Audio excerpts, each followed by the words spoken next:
여러분 안녕하세요. 김다련입니다. 자, 오늘은 부당한 가맹 계약 해지에 대한 분쟁 사례를 가지고 살펴보는 시간을 갖도록 하겠습니다.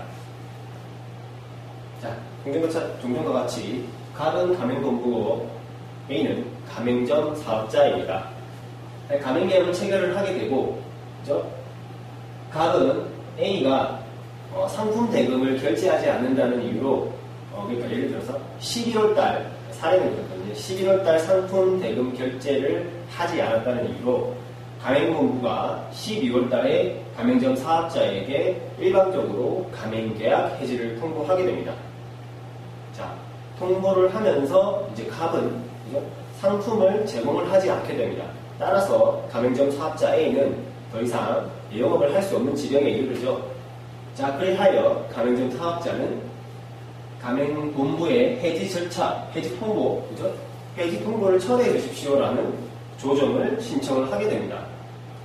자, 여기서 살펴보셔야 할 점은 가맹사업법상 몇몇 사유가 있습니다. 이제 즉시 해지 사유라는 것이 있는데, 가맹사업법상 법정되어 있는 해지 사유죠. 자, 그랬을 경우에는 예를 들면 그 조문에 예를 들면 가맹점 사업자가 부도가 났다라든지, 그다음에 발해가 그다음에 파산을 했다라든지, 천재지변 등으로 인해서 더 이상 영업을 못한 그런 몇몇 사유를 제외하고는 가맹본부는 가맹점 사업자에게 해지를 통보를 할 때는 일정한 절차를 준수를 해야 됩니다. 어떤 절차냐 하면 2개월 이상의 기간을 두고 시정하는 기간을 두는 겁니다.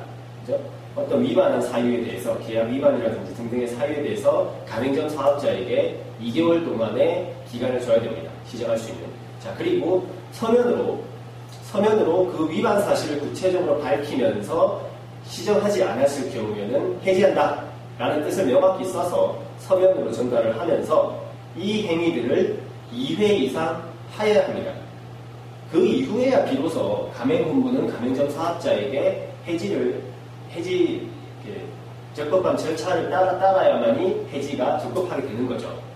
하지만 이 사례처럼 갑은 이제 상품 대금 미결제라는 사유는 법상 나와 있는 즉시 해지 사유가 아니기 때문에, 반대로 말하면 가맹본부는 그 해지 절차에 따른, 해지 법률에 따른, 그죠? 가맹사업법 해지에 대한 법률에 나와 있는 절차를 반드시 따라야 되는데 그걸 하지 않았다는 거죠.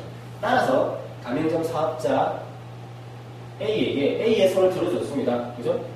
서로서로 물론 합의를 했겠지만, 그래서 갑은 이제 A에 대한 해지 통보를 철회를 하게 되었죠. 자, 이까지가 사례인데요.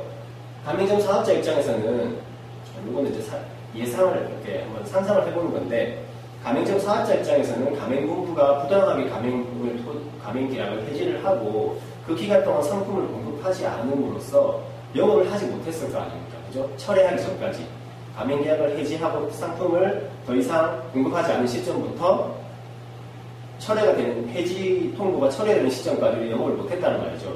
여기에 대해서도 손해배상이라는 걸 청구를 했었다면 아마 어느 정도는 받아낼 수 있지 않았을까?